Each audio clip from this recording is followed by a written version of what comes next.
Doctor Baba Saheb Ambedkar open university.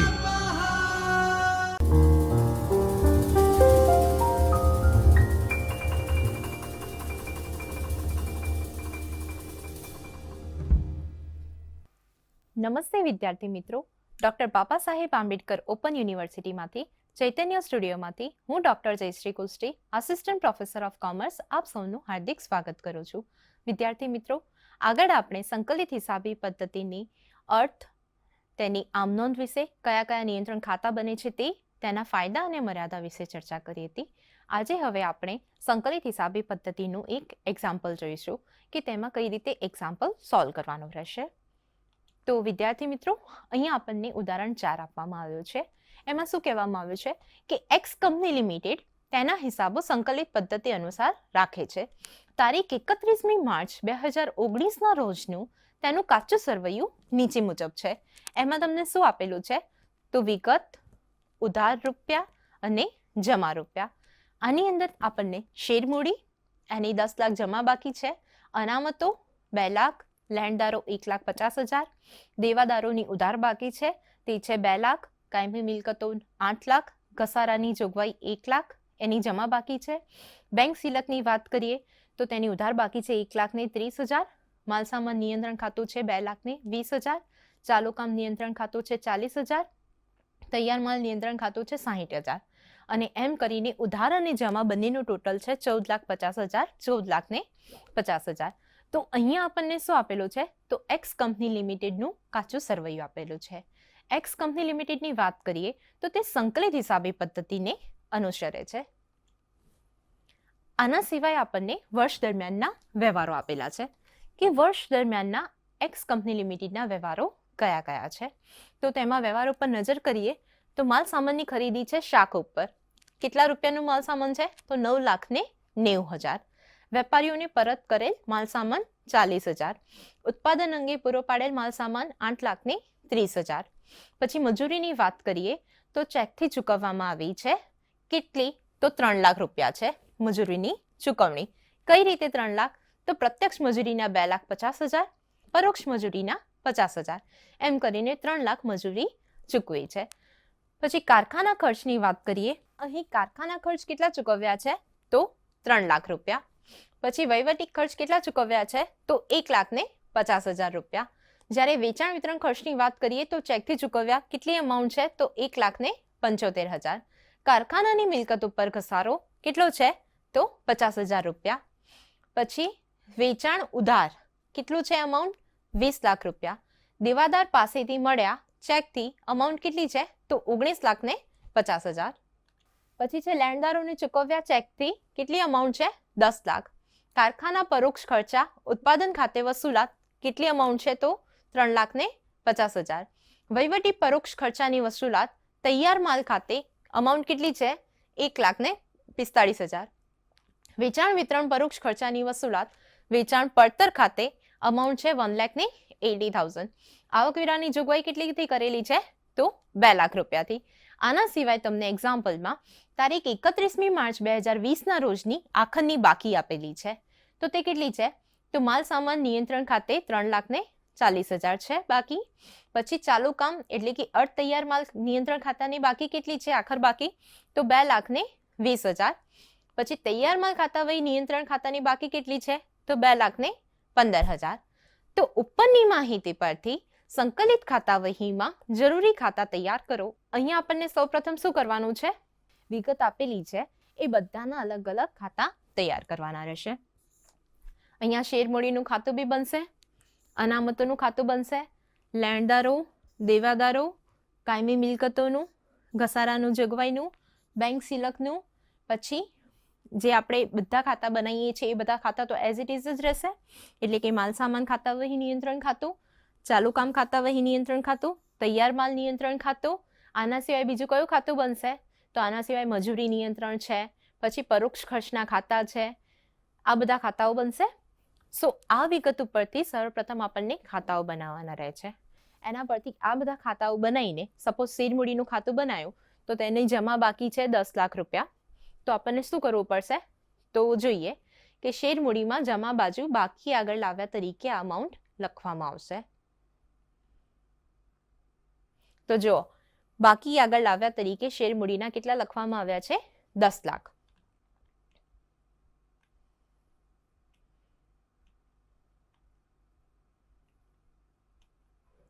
સો અહીંયા જે બી બાકી આપેલી છે અનામતો છે, તો અનામતના ખાતામાં જમા બાજુ શું લખવામાં આવશે? બાકી આગળ લાવ્યા તરીકે 2 લાખ. લેણદારોના ખાતામાં બાકી આગળ લાવ્યા તરીકે 1,50,000. પછી દેવાદારોની જુઓ, દેવાદારોની શું છે? તો ઉધાર બાકી છે. તો દેવાદારોની ઉધાર બાકી છે, તો એના કારણે શું લખાશે? તો દેવાદારોના ખાતામાં ઉધાર બાજુ બાકી આગળ લાવ્યા તરીકે કેટલી અમાઉન્ટ લખવામાં આવશે? તો 2 લાખ રૂપિયા લખવામાં આવશે. પછી કાયમી મિલકતો છે, તો કાયમી મિલકતોનું બી કઈ બાકી છે? તો ઉધાર બાકી છે. તો એના ખાતામાં બી શું લખવામાં આવશે? તો બાકી આગળ લાવ્યા તરીકે 8 લાખ ઉધાર બાજુ લખવામાં આવશે. હવે બીજું ખાતું શું છે? ઘસારાની જોગવાઈનું ખાતું છે. એ શું દર્શાવે છે? એ જમા બાકી દર્શાવે છે. તો આ જમા બાકી દર્શાવે છે, એના કારણે ઘસારાની જોગવાઈના ખાતામાં જમા બાજુએ બાકી આગળ લાવ્યા તરીકે 1 લાખ લખવામાં આવશે. પછી બેંક સિલક છે, તો બેંક સિલકના ખાતામાં ઉધાર બાજુએ બાકી આગળ લાવ્યા તરીકે 1,30,000 લખવામાં આવશે. માલ સામાન ખાતા વહી નિયંત્રણ ખાતું બનાવવામાં આવશે. એમાં બી ઉધાર બાજુ બાકી આગળ લાવ્યા તરીકે 2,20,000 લખવામાં આવશે. ચાલુ કામ નિયંત્રણ ખાતું છે, એમાં બી બાકી આગળ લાવ્યા તરીકે 40,000 ખાતામાં લખવામાં આવશે. પછી તૈયાર માલ નિયંત્રણ ખાતું છે, તો તૈયાર માલ નિયંત્રણ ખાતાની વાત કરીએ તો તેમાં બી ઉધાર બાજુએ બાકી આગળ લાવ્યા તરીકે 60,000 એમ લખવામાં આવશે. સો આ કાચા સરવૈયા પરથી તમારે આ બધા ખાતા બનાવવાના રહેશે. જેની જમા બાકી છે એમાં એ ખાતામાં જમા બાજુએ જઈને બાકી આગળ લાવ્યા તરીકે અમાઉન્ટ લખવાની છે, અને જે બી ખાતાની ઉધાર બાકી છે તે ખાતામાં ઉધાર બાજુએ બાકી આગળ લાવ્યા તરીકે જે બી અમાઉન્ટ હશે એ અમાઉન્ટ લખવાની રહેશે. પછી જે આ બધા ટ્રાન્ઝેક્શન છે, જે આ બધા વ્યવહારો છે, એ બધાની આપણે એક બાય એક ખતમણી કરીશું. સપોઝ માલ સામાનની ખરીદી શાખ ઉપર કરવામાં આવી છે, તો અહીંયા મેન્શન જ કરેલું છે કે માલ સામાનની ખરીદી કઈ રીતે કરવામાં આવી છે? ઉધાર કરવામાં આવી છે, શાખ પર કરવામાં આવી છે. તો એની આમનોંધ શું પસાર થશે? તો તેના માટે આમનોંધ આ રીતે પસાર થશે: માલ સામાન ખાતા વહી નિયંત્રણ ખાતે ઉધાર તે લેણદાર ખાતે જમા. અમાઉન્ટ કેટલી છે? તો 9,90,000. તો આપણે આની હવે ખતમણી કરવી પડશે. તો અહીંયા ખતમણીમાં શું કરાશે? તો અહીંયા એક વખત નજર કરીએ તો આમનોંધ શું હતી? માલ સામાન ખાતા વહી નિયંત્રણ ખાતે ઉધાર તે લેણદાર ખાતે જમા. કેટલા? 9,90,000. તો માલ સામાન ખાતા વહી નિયંત્રણ ખાતામાં ઉધાર બાજુએ જઈશું. અહીંયા ઉધાર બાજુએ લેણદાર ખાતે લખવામાં આવશે 9,90,000. તો બાકી આગળ લાવ્યાની એક થઈ ગઈ એન્ટ્રી, અને બીજી લેણદારોની એન્ટ્રી થઈ ગઈ. બરાબર. હવે આ જ ટ્રાન્ઝેક્શનની બીજી એન્ટ્રી ક્યાં આપવામાં આવશે? તો લેણદાર ખાતે આપવામાં આવશે. તો લેણદારોના ખાતામાં જોઈએ તો અહીંયા જુઓ, લેણદારોના ખાતામાં કે માલ સામાન ખાતા વહી નિયંત્રણ ખાતે 9,90,000. સો આ રીતે આ એન્ટ્રી પસાર કરવામાં આવશે. તો એક બાકી આગળ લાવ્યાની અને બીજી માલ સામાનની ખરીદીની જે એન્ટ્રી છે એ એન્ટ્રી અહીંયા થઈ. પછી વિદ્યાર્થી મિત્રો, બીજી એન્ટ્રી શું છે? તો વેપારીઓને પરત કરેલ માલ સામાન 40,000. તો વેપારીઓને માલ સામાન પરત કર્યો 40,000. તો આની એન્ટ્રી શું થશે? તો લેણદાર ખાતે ઉધાર તે માલ સામાન ખાતા વહી નિયંત્રણ ખાતે જમા. તો અહીંયા જો માલ સામાન ખાતા વહી નિયંત્રણ ખાતે જમા બાજુ લખવામાં આવ્યું છે, લેણદારો ખાતે ડેશ કરીને અમાઉન્ટ છે 40,000. આની બીજી એન્ટ્રી ક્યાં પસાર કરવાની છે? તો આની બીજી એન્ટ્રી પણ લેણદારોના ખાતામાં આવશે. તો અહીંયા લેણદારોના ખાતામાં જુઓ કે માલ સામાન ખાતા વહી નિયંત્રણ ખાતે માલ સામાન પરત કર્યો તેના તો 40,000 એની એન્ટ્રી કરવામાં આવી. પછી નેક્સ્ટ ટ્રાન્ઝેક્શન છે કે ઉત્પાદન અંગે પૂરો પાડેલ માલ સામાન. તો ઉત્પાદન અંગે માલ સામાન જે પૂરો પાડ્યો છે તો એની એન્ટ્રી શું આવે? તો ચાલુ કામ ખાતા વહી નિયંત્રણ ખાતે ઉધાર તે માલ સામાન ખાતા વહી નિયંત્રણ ખાતે જમા. તો ચાલુ કામ ખાતા વહી નિયંત્રણ ખાતામાં જુઓ, અહીંયા લખેલું છે માલ સામાન ખાતા વહી નિયંત્રણ ખાતે ઉધાર કેટલી અમાઉન્ટ લખેલી છે? તો 8,30,000. અને આ જ અમાઉન્ટ તમે અહીંયા જુઓ માલ સામાન ખાતા વહી નિયંત્રણ ખાતામાં જમા લખવામાં આવી છે. સામે કયું અકાઉન્ટ લખવામાં આવ્યું છે? તો ચાલુ કામ ખાતા વહી નિયંત્રણ ખાતું. પછી નેક્સ્ટ ટ્રાન્ઝેક્શન છે મજૂરી ડેશ ચેકથી ચૂકવેલ. કેટલી મજૂરી ચૂકવી છે? 3 લાખ રૂપિયા. તો 3 લાખ રૂપિયા મજૂરી ચૂકવી છે તો તેની અમાઉન્ટ શું હશે? તો મજૂરી નિયંત્રણ ખાતે ઉધાર તે રોકડ / બેંક ખાતે જમા. તો અહીંયા જુઓ, બેંક ખાતે મજૂરી ચૂકવી 3 લાખ અને આની બીજી એન્ટ્રી બેંક ખાતામાં જમા બાજુએ આપવામાં આવી હશે કે મજૂરી નિયંત્રણ ખાતે 3 લાખ. ક્લિયર? પછી મજૂરી ડેશ ચેકથી ચૂકવેલ, એની અંદર જુઓ કે પ્રત્યક્ષના કેટલા હતા? તો પ્રત્યક્ષ મજૂરીના હતા 2,50,000. તો આ શું છે? આ તેની ફાળવણી છે. તો અહીંયા લખેલું છે કે પ્રત્યક્ષ મજૂરીની ફાળવણી ચાલુ કામ ખાતા વહી નિયંત્રણ ખાતે કરવામાં આવશે. તો અહીંયા શું લખેલું છે? ચાલુ કામ ખાતા વહી નિયંત્રણ ખાતે ડેશ પ્રત્યક્ષ મજૂરી અમાઉન્ટ છે 2,50,000.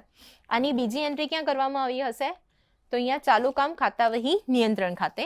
તો અહીંયા લખેલું છે મજૂરી નિયંત્રણ ખાતે ડેશ કરીને પ્રત્યક્ષ મજૂરી અમાઉન્ટ લખેલી છે 2,50,000. પછી છે પરોક્ષ મજૂરી ₹50,000. તો પરોક્ષ મજૂરીની ફાળવણી ક્યાં કરવામાં આવશે? તો પરોક્ષ મજૂરીની ફાળવણી કારખાના પરોક્ષ ખર્ચ ખાતે કરવામાં આવશે. તો તેના માટે શું લખાશે? તો કારખાના પરોક્ષ ખર્ચ ખાતે ઉધાર તે મજૂરી નિયંત્રણ ખાતે જમા. તો અહીંયા જુઓ, મજૂરી નિયંત્રણ ખાતે પરોક્ષ મજૂરી 50,000 અને અહીંયા જમા બાજુએ 50,000થી એન્ટ્રી કરવામાં આવી છે. પછી નેક્સ્ટ છે કારખાનાના ખર્ચા ડેશ ચેકથી ચૂકવ્યા. તો કારખાનાના જે બી ખર્ચ છે આપણે ચેકથી ચૂકવ્યા છે તો એના માટે આમનું શું હશે?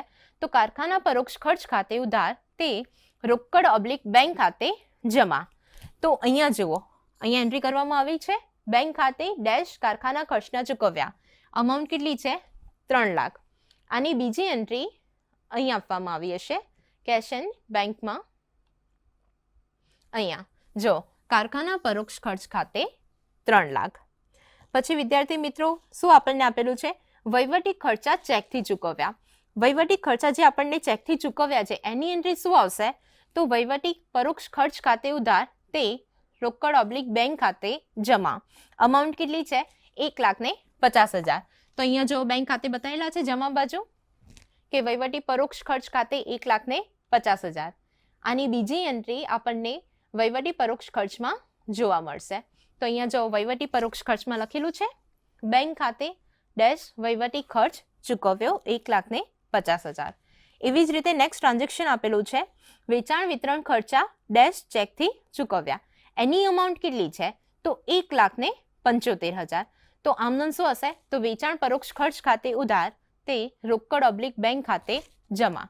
તો વેચાણ પરોક્ષ ખર્ચમાં જો ઉધાર બાજુ લખેલું છે બેંક ખાતે કેટલી અમાઉન્ટ લખેલી છે? 1,75,000. આ જ અમાઉન્ટ અહીંયા આપણને આગળ લખેલી હશે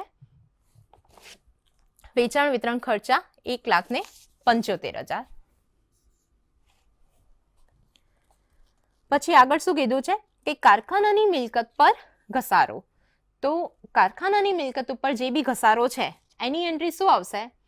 તો એની એન્ટ્રી આવી રીતે આવશે કારખાના પરોક્ષ ખર્ચ ખાતે ઉધાર તે ઘસારાની જોગવાઈ ખાતે જમા. તો કારખાના પરોક્ષ ખર્ચમાં ઉધાર બાજુ લખેલું છે ઘસારાની જોગવાઈ ખાતે 50,000 અને બીજી એન્ટ્રી ક્યાં આવશે? તો ઘસારાની જોગવાઈમાં આવશે.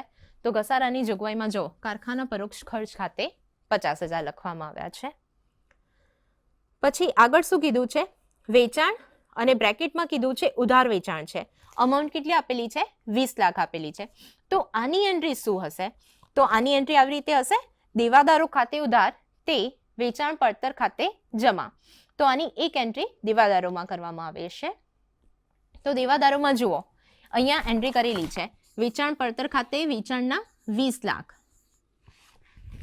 તો દેવાદારોના ખાતે શું કરેલું છે? ઉધારમાં લખેલું છે વેચાણ પડતર ખાતે ડેશ કરીને વેચાણ અમાઉન્ટ છે 20 લાખ અને બીજી એન્ટ્રી ક્યાં હશે?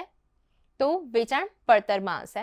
તો વેચાણ પડતરમાં જો જમા બાજુએ લખેલું છે દેવાદારો ખાતે ડેશ કરીને 20 લાખ. ધેન નેક્સ્ટ શું કીધું છે કે દેવાદારો પાસેથી મળ્યા ડેશ ચેકથી. તો દેવાદારો પાસેથી તમને કંઈ પૈસા મળે છે તો તેની એન્ટ્રી શું હશે? તો રોકડ / બેંક ખાતે ઉધાર તે દેવાદાર ખાતે જમા. તો આની એન્ટ્રી દેવાદાર ખાતે બતાવવામાં આવી હશે. તો દેવાદાર ખાતે અહીંયા બતાવવામાં આવી છે કેટલી અમાઉન્ટ મળી છે? 19,50,000. તો અહીંયા જમા બાજુએ જુઓ, બેંક ખાતે 19,50,000. બીજી એન્ટ્રી ક્યાં આપવામાં આવી છે? તો બેંક ખાતામાં અહીંયા લખેલું છે દેવાદાર ખાતે 19,50,000. પછી નેક્સ્ટ છે લેણદારોને ચૂકવ્યા ડેશ ચેકથી. તો લેણદારોને આપણે 10 લાખ રૂપિયા ચેકથી ચૂકવ્યા છે. તો એની ચૂકવણીના કારણે આ એન્ટ્રી બેંક ખાતામાં જમા બાજુએ હશે. તો અહીંયા જમા બાજુએ બતાવવામાં આવ્યા છે 10 લાખ. બરાબર. તો બેંક ખાતામાં જમા બાજુએ લેણદારો કરીને 10 લાખ અમાઉન્ટ દર્શાવેલી છે. એવી જ રીતે અહીં લેણદારોના ખાતામાં લખેલું છે કે બેંક ખાતે 10 લાખ. પછી આગળ જોઈએ તો કારખાના પરોક્ષ ખર્ચા ઉત્પાદન ખાતે વસૂલાત. તો કારખાના પરોક્ષ ખર્ચની આપણે વસૂલાત કરવાની છે. તો કારખાના પરોક્ષ ખર્ચની વસૂલાતની વાત કરીએ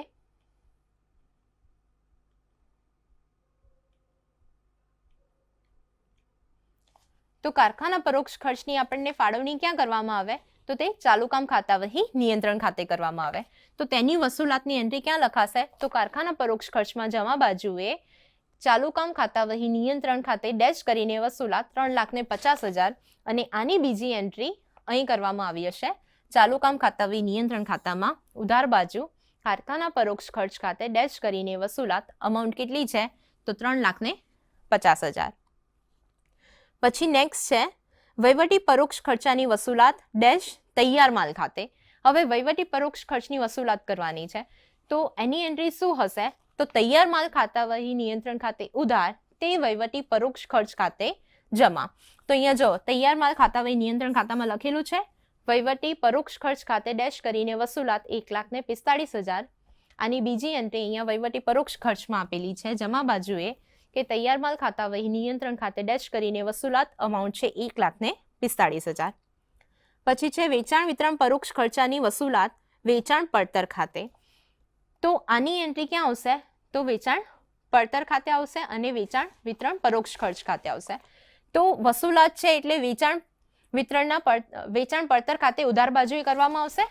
તો વેચાણ પરોક્ષ ખર્ચ ખાતે અહીંયા લખવામાં આવ્યું છે અને બીજી એન્ટ્રી ક્યાં જશે? તો વેચાણ વિતરણ પરોક્ષ ખર્ચમાં જમા બાજુએ વેચાણ પડતર ખાતે ડેશ કરીને વસૂલાતના 1,80,000. પછી છે આવકવેરાની જોગવાઈ.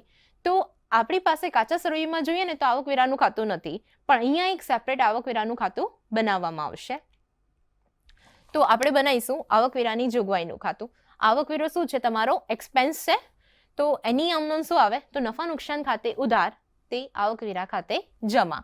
તો આવકવેરાની જોગવાઈમાં અહીંયા લખીશું નફા નુકસાન ખાતે 2 લાખ રૂપિયા. અહીં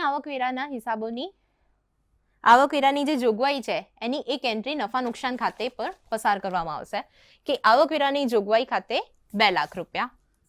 સો એક એન્ટ્રી ક્યાં થઈ? તો આવકવેરાના ખાતામાં જમા બાજુએ લખવામાં આવ્યું નફા નુકસાન ખાતે અને બીજામાં નફા નુકસાનમાં ઉધાર બાજુએ લખવામાં આવ્યું કે આવકવેરાની જોગવાઈ ખાતે ડેશ કરીને 2 લાખ. હવે આપણને જે આખર બાકી આપેલી છે એ લખીએ. તો જે તે ખાતામાં તો સૌથી પહેલા માલ સામાન ખાતા વહી નિયંત્રણ ખાતામાં આપેલી છે. તો અહીંયા આપણે લખી દઈશું કે બાકી આગળ લઈ ગયા 3,40,000. પછી ચાલુ કામની આપણને બાકી આપેલી છે કે બાકી આગળ લઈ ગયા 2,20,000. તૈયાર માલ ખાતા વહી નિયંત્રણ ખાતાની બાકી આપેલી છે 2,15,000. સો આપણને આ 3 ખાતાની બાકી આગળ લઈ ગયા આપેલી છે. આના પરથી હવે બધા ટ્રાન્ઝેક્શનની ખતમણી થઈ ગઈ એટલે બધા ખાતાનું બેલેન્સ શોધીશું. તો અહીંયા જુઓ વિદ્યાર્થી મિત્રો, તો માલ સામાન ખાતા વહી નિયંત્રણ ખાતામાં બધા જ ટ્રાન્ઝેક્શન આવી ગયા છે એટલે ખાતું જાતે સરભર થઈ ગયું છે. બરાબર. પછી ચાલુ કામ ખાતા વહી નિયંત્રણ ખાતાની વાત કરીએ તો ચાલુ કામ ખાતા વહી નિયંત્રણ ખાતામાં આપણને આ બધી એન્ટ્રી મળી ગઈ છે, પરંતુ જમા બાજુએ અહીંયા કંઈ ડિફરન્સ આવે છે. તો એ ડિફરન્સ શું છે? તો 12,50,000નો ડિફરન્સ છે એ તૈયાર માલ આપણે લઈ જઈએ છીએ. ક્યાં? તો તૈયાર માલ ખાતા વહી નિયંત્રણ ખાતે. એટલે જે બી બેલેન્સ આવ્યો તેને તૈયાર માલ ખાતા વહી નિયંત્રણ ખાતે પાસ કરવાનો છે. તો અહીંયા એ બેલેન્સ પાસ કર્યું. અહીંયા શું લખાશે? ચાલુ કામ ખાતા વહી નિયંત્રણ ખાતે. તો આ બધી એન્ટ્રી તમારી પાસે હતી. અહીંયા તમારી પાસે એક ફિગર મિસિંગ છે. અહીંયા તમને 12,40,000નું બેલેન્સ મળશે. એ કેટલો આવશે? તો 12,40,000 એ ક્યાં લખાશે? તો એ લઈ જવાશે વેચાણ પડતર ખાતે. તો અહીંયા વેચાણ પડતર ખાતે એને પાસ કર્યું. 12,40,000. ક્યાંથી લાયા? તો તૈયાર માલ ખાતા વહી નિયંત્રણ ખાતાથી. સો વિદ્યાર્થી મિત્રો, આ 3 ખાતા થઈ ગયા પહેલા બેલેન્સ. હવે આપણે મજૂરી નિયંત્રણ જોઈશું. તો મજૂરી નિયંત્રણ ઉધાર અને જમા બંને બાજુએ 3 લાખ એટલે બેલેન્સ થઈ ગયું. કારખાના પરોક્ષ ખર્ચની વાત કરીએ તો કારખાના પરોક્ષ ખર્ચમાં જુઓ, ઉધાર બાજુએ 50,000, 3 લાખ અને 50,000 એટલે કે 4 લાખ છે. જ્યારે જમા બાજુએ કેટલી અમાઉન્ટ છે? તો જમા બાજુએ ફક્ત 3,50,000 છે. તો આ જે 50,000 છે એ મિસિંગ હતા. તો આ બેલેન્સ ક્યાં પસાર થશે? તો આ બેલેન્સ પડતરના નફા નુકસાન ખાતે ઓછી વસૂલાત કરીને લખવામાં આવશે. ક્લિયર? કારખાના પરોક્ષ ખર્ચમાં ઉધાર બાજુનો સરવાળો કેટલો છે? 4 લાખ. જ્યારે જમા બાજુ કેટલું આવ્યું હતું? 3,50,000. તો જે બી બેલેન્સ છે એ ક્યાં પસાર કરવાનું રહેશે? તો એ પડતરના નફા નુકસાન ખાતે લઈ જવાનું રહેશે. અને અહીંયા આવ્યું છે એટલે તે ઓછી વસૂલાત કહેવાશે. પછી વહીવટી પરોક્ષ ખર્ચ ખાતું. તો વહીવટી પરોક્ષ ખર્ચ ખાતામાં જો ઉધાર બાજુએ 1,50,000, જમા બાજુએ કેટલા છે? તો જમા બાજુએ 1,45,000 છે. તો બેલેન્સ થવામાં 5,000 બાકી છે. તો આનું બી જે બી બેલેન્સ આવે એ ક્યાં લઈ જવાશે? તો પડતરના નફા નુકસાન ખાતે લઈ જવાશે અને એની સામે લખાશે ઓછી વસૂલાત. પછી આવ્યું વેચાણ વિતરણ પરોક્ષ ખર્ચ ખાતું. અહીંયા આપણે નજર કરીએ તો જમા બાજુએ છે 1,80,000, પરંતુ ઉધાર બાજુએ એન્ટ્રી કેટલાથી થયેલી છે? 1,75,000. એટલે કે અહીંયા બી બેલેન્સ 5,000નું ઉધાર છે. તો જે આ 5,000નું બેલેન્સ છે એ ક્યાં લઈ જવાશે? તો પડતરના નફા નુકસાન ખાતે અધિક વસૂલાત. જો આ 3 ખાતામાં એટલે કે કારખાના પરોક્ષ ખર્ચ, વહીવટી પરોક્ષ ખર્ચ અને વેચાણ વિતરણ પરોક્ષ ખર્ચમાં જમા બાજુએ કંઈ ડિફરન્સ આવતો હોય અને એ તમારે પડતરના નફા નુકસાન ખાતે લઈ જવું હોય તો તે ઓછી વસૂલાત કહેવાય. અને ઉધાર બાજુ ડિફરન્સ આવતો હોય અને એ પડતરના નફા નુકસાન ખાતે લઈ જવાનો હોય તો તે અધિક વસૂલાત કહેવાશે. પછી છે વેચાણ પડતર ખાતું. તો વેચાણ પડતર ખાતામાં જોઈએ તો દેવાદારો 20 લાખથી મળ્યા, બરાબર. અહીંયા આ બંને એન્ટ્રી આવી ગઈ, 1,80,000, 12,40,000. તો જે રિમેઇનિંગ છે એ તમારો શું થયો? 5,80,000નો એ નફો થયો. તો આ વેચાણ પડતરનો નફો આપણને ક્યાં લઈ જવાનું છે? તો તે લઈ જવાનું છે પડતરના નફા નુકસાન ખાતે. પડતરના નફા નુકસાનમાં જોઈએ તો આ 5,000ની એન્ટ્રી આ જે પરોક્ષ ખર્ચની અધિક વસૂલાતની હતી એ એની છે. 5,80,000 આપણે વેચાણ પડતરમાંથી નફો પસાર કર્યો. કારખાના પરોક્ષ ખર્ચની ઓછી વસૂલાત આવી 50,000, વહીવટી પરોક્ષ ખર્ચની ઓછી વસૂલાત હતી 5,000. તો અહીંયા પડતર નફા નુકસાન ખાતામાં જમા બાજુ ટોટલ કેટલું થયું? 5,85,000. જ્યારે ઉધાર બાજુ કેટલું થયું? 55,000. તો રિમેઇનિંગ છે એ શું છે? તો 5,30,000 એ તમારો નફો છે જે નફા નુકસાન ખાતે લઈ જવાનો છે. હવે નફા નુકસાન ખાતામાં આપીએ તો પડતરના નફા નુકસાન ખાતેથી 5,30,000 આપણો નફો લાવ્યા. ક્લિયર? આવકવેરાની જોગવાઈ હતી. હવે નફા નુકસાન ખાતાની વાત કરીએ તો જમા બાજુ ટોટલ થયું 5,30,000. એમાંથી 2 લાખ આવકવેરાની જોગવાઈના ગયા. તો બાકી કેટલી આવી? તો 3,30,000 જે બાકી આગળ લઈ ગયા. ઘસારાની જોગવાઈ બાકી આગળ લાવ્યાના 1 લાખ હતા. 50,000 આપણે કારખાના પરોક્ષ ખર્ચનો ઘસારો લાવ્યા એટલે ટોટલ જમા બાજુ થયું 1,50,000. તો ઉધાર બાજુ શું લખાશે? બાકી આગળ લઈ ગયાના 1,50,000. કાયમી મિલકતોમાં આવીએ તો બાકી આગળ લઈ ગયા 8 લાખ તરીકે લખી દેવાશે, બરાબર.